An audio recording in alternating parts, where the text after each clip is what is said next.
है और प्रतिष्ठा कर दी जा रही है, तो ये हम समझते हैं कि शास्त्र विधि की अवहेलना है और इसको हम अच्छा नहीं मान रहे। रामायण में तो रामचरितमानस में तुलसीदास महाराज ने लिखा है कि सुदिन सुमंगल तभे जब राम होएं युवराज, मतलब जब भगवान पहुंच जाएं, जिस दिन भगवान आ जाएं वही शुभ घड़ी है। तो अगर रामचरितमानस में ऐसा लिखा है तो फिर शुभ घड़ी को लेकर इतना सवाल क्यों?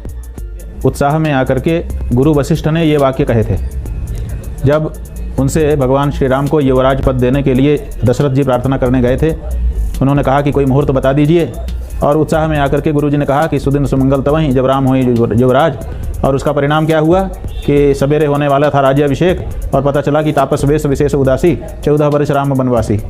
तो ये जो उत्साह में आकर के मुहूर्त ना देखना, इसी का ये उदाहरण आपने हमको बताया है जी। कोई ऐसा उदाहरण बताइए जिसमें आपकी बात सिद्ध होती हो। इससे तो हमारी ही बात सिद्ध हो रही। ठीक है।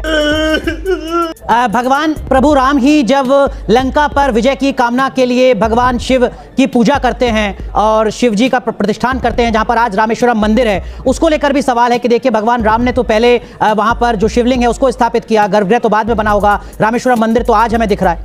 देखिए रामेश्वरम मंदिर का क्या आप अर्थ निकाल रहे हैं? रामेश्वरम जो मंदिर है वो हमारे 12 ज्योतिर्लिंगों में एक है, और जो ज्योतिर्लिंग है वो अनादिकाल से प्रकट हैं, वो किसी के द्वारा स्थापित नहीं है। वहाँ पर तो भगवान श्री राम ने पूजा अर्चना की है उनके प्रतीक शिवलिंग बना करके। तो प्रतीक शिवलिंग बना करके उसमें पूजा करना, हमारे यहाँ पार्थिव शिवलिंग का पूजन होता है, कोई भी करता है, उसका विधान भी शास्त्रों में बताया गया है। तो रामेश्वर जो है वो ज्योतिर्लिंग है, और शिव पुराण पढ़ लीजिए, ज्योतिर्लिंग अनादिकाल से विद्यमान है, वो किसी के द्वारा स्थापित नहीं होते हैं। जय हिंद दोस्तों, स्वागत है आपका अपने यूट्यूब चैनल में एक बार फिर से। फ्रेंड, किस तरह से जो शंकराचार्य उन्होंने गोदी मीडिया के एंकर को धुलाई की है, इस वीडियो में हम देखेंगे। वीडियो बहुत ज़्यादा इंटरेस्टिंग होने, बिल्कुल भी स्किप मत करना। वीडियो चलो देख लेते हैं, बाद में वीडियो के बारे में हम बात करेंगे। बनवासी, तो ये जो उत्साह में आकर के मुहूर्त ना देखना, इसी का ये उदाहरण आपने हमको बताया है जी। कोई ऐसा उदाहरण बताइए जिसमें आपकी बात सिद्ध होती हो। इससे तो हमारी ही बात सिद्ध हो रही। ठीक है। भगवान प्रभु राम ही जब लंका पर विजय की कामना के लिए भगवान शिव की पूजा करते हैं और शिव जी का प्रतिष्ठान करते हैं, जहां पर आज रामेश्वरम मंदिर है, उसको लेकर भी सवाल है कि देखिए भगवान राम ने तो पहले वहां पर जो शिवलिंग है उसको स्थापित किया, गर्भगृह तो बाद में बना होगा, रामेश्वरम मंदिर तो आज हमें दिख रहा है। देखिए रामेश्वरम मंदिर का क्या आप अर्थ निकाल रहे हैं? रामेश्वरम जो मंदिर है वो हमारे 12 ज्योतिर्लिंगों में एक है, और जो ज्योतिर्लिंग है वो अनादिकाल से प्रकट हैं, वो किसी के द्वारा स्थापित नहीं है। वहाँ पर तो भगवान श्री राम ने पूजा अर्चना की है उनके प्रतीक शिवलिंग बना करके। तो प्रतीक शिवलिंग बना करके उसमें पूजा करना, हमारे यहाँ पार्थिव शिवलिंग का पूजन होता है, कोई भी करता है, उसका विधान भी शास्त्रों में बताया गया है। तो रामेश्वर जो है वो ज्योतिर्लिंग है, और शिव पुराण पढ़ लीजिए, ज्योतिर्लिंग अनादिकाल से विद्यमान है, वो किसी के द्वारा स्थापित नहीं होते हैं। ठीक है। केदारनाथ को लेकर श्री श्री रविशंकर का बयान आया, जिसमें वो कह रहे हैं कि देखिए केदारनाथ तो स्वयंभू हैं, वहां तो गर्भगृह बाद में बना होगा, प्राण प्रतिष्ठान जब हुआ होगा तब हुआ होगा। तो केदारनाथ पर वो सवाल लागू नहीं होता है जो शंकराचार्य जी अयोध्या पर सवाल खड़ा कर रहे हैं? नहीं, वहाँ पर पहले से भगवान शिव है ना। जो बात हमने रामेश्वरम के संदर्भ में कही वही केदारनाथ जी के संदर्भ में, वही सोमनाथ जी के संदर्भ में, वही मल्लिकार्जुन के संबंध में लागू होती है, क्योंकि वो ज्योतिर्लिंग हैं और ज्योतिर्लिंग पहले से हैं, कोई उनकी स्थापना नहीं करता है। और जहाँ भगवान पहले से ही विद्यमान हैं, तो विद्यमान भगवान को ध्यान में रख करके वहाँ पर मंदिरों का निर्माण समय समय पर किया जाता रहता है। लेकिन यहाँ ऐसी परिस्थिति नहीं है। यहाँ तो राम जी की जन्मभूमि है और उसमें नया मंदिर बना करके प्रतिष्ठा करना है, इसलिए यहाँ पर हमको शास्त्र के वास्तु विधान का विचार करना होगा। ठीक है। सोमनाथ मंदिर में तो प्राण प्रतिष्ठान का कार्यक्रम साल 1951 में हुआ था, जब देश के राष्ट्रपति वहां पर पहुंचे थे, जबकि मंदिर का जो निर्माण कार्य था उसको पूरा होने में तो काफी ज्यादा वक्त लग गया था। तो जो बात सोमनाथ मंदिर पर लागू होती है वो अयोध्या में भगवान श्री राम के मंदिर पर लागू क्यों नहीं होती है? भाई हमने आपको बताया कि इसीलिए लागू नहीं होती है क्योंकि वहाँ ज्योतिर्लिंग है, सोमनाथ भी ज्योतिर्लिंग है। ज्योतिर्लिंग जो है उसकी स्थापना कोई, उनकी प्राण प्रतिष्ठा कोई नहीं करता है। वो स्वयं प्रतिष्ठित स्वयंभू शिवलिंग है और अनादिकाल से आविर्भूत हैं हम लोगों को दर्शन देने के लिए, हमारे ऊपर कृपा करके। तो आपके देश के राष्ट्रपति वहाँ गए, उन्होंने पूजा अर्चना की, लेकिन इसका मतलब ये नहीं है कि उन्होंने प्रतिष्ठा कर दी वहाँ पर प्राण प्रतिष्ठा। वहाँ पर पहले से ज्योतिर्लिंग विद्यमान है। जी, जब टेंट में थे रामलला, जब विवादित ढांचे में प्रकट हुए थे रामलला, तब क्या वहाँ पर प्राण प्रतिष्ठान का कार्यक्रम हुआ था?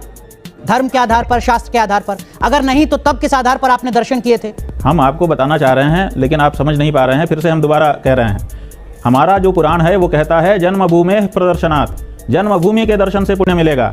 तो जन्मभूमि के दर्शन करने के लिए हम गए, जितनी भी बार गए जन्मभूमि का दर्शन किया और जन्मभूमि का दर्शन अभी भी करते रहेंगे। जन्मभूमि में कोई मंदिर हो जरूरी नहीं है, जन्मभूमि में कोई मूर्ति हो जरूरी नहीं है। जन्मभूमि का महात्म्य बताया गया है, जन्मभूमि के मंदिर और मूर्ति का महात्म्य शास्त्र में नहीं बताया गया है, वो तो हमारी भावना है। 500 साल का संघर्ष देखा, वहां पर अब सर्वोच्च अदालत के आदेश पर अगर भव्य मंदिर का निर्माण हो रहा है और उसमें एक महत्वपूर्ण धार्मिक व्यक्तित्व शंकराचार्य विरोध कर रहे हैं, तो ये विरोध के लिए विरोध तो नहीं है। किसी के स्थान को लेने के लिए इच्छुक नहीं है, हमारा अपना स्थान है। हम जिस स्थान पर बैठे हैं उस स्थान का ये दायित्व है कि अगर कोई अशास्त्रीय कार्य हो रहा हो तो धार्मिक लोगों का ध्यान उसकी ओर आकृष्ट करे, वहां पर जो अविधि हो रही है उसका सुधार करे, मार्गदर्शन करे। आपसे मैं एक और सवाल करना चाहूंगा। कुछ लोग ये भी कह रहे हैं कि चूंकि शंकराचार्य जी को निमंत्रण नहीं पहुंचा किसी वजह से, मुझे नहीं पता आपको निमंत्रण मिला है नहीं मिला, चूंकि शंकराचार्य जी को निमंत्रण नहीं मिला है तो उसी की छटपटाहट और उसी की बौखलाहट शंकराचार्य जी इस तरीके के बयानों के जरिए दे रहे हैं। ये आरोप आपके ऊपर लग रहा है। एक और आरोप शंकराचार्य जी जो आपके ऊपर खासकर सोशल मीडिया में एक तबका लगा रहा है वो ये कि शंकराचार्य जी विपक्ष के प्रवक्ता की तरह बयान दे रहे हैं। जिस गद्दी पर वो विराजमान है, जिस आसन पर वो विराजमान है, ऐसा उनको बिल्कुल नहीं करना चाहिए, क्योंकि जो बात शंकराचार्य जी कह रहे हैं वही कांग्रेस के प्रवक्ता कह रहे हैं।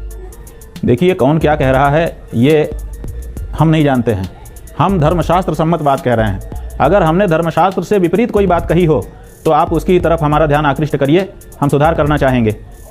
लेकिन अगर कोई धर्मशास्त्र सम्मत बात हम कह रहे हैं और हमारे देश का चाहे पक्ष चाहे विपक्ष उसी बात को दोहराता है तो ये तो बहुत अच्छी बात है। हम तो चाहते हैं कि जो धर्मशास्त्र सम्मत बात धर्माचार्य कहें उसको राजनीतिक दल भी दोहराएं। शंकराचार्य जी जब ये कहते हैं कि मैं कभी जीवन में राम मंदिर में नहीं जाऊंगा, दर्शन नहीं करूंगा, ये हठ धर्मिता तो नहीं है?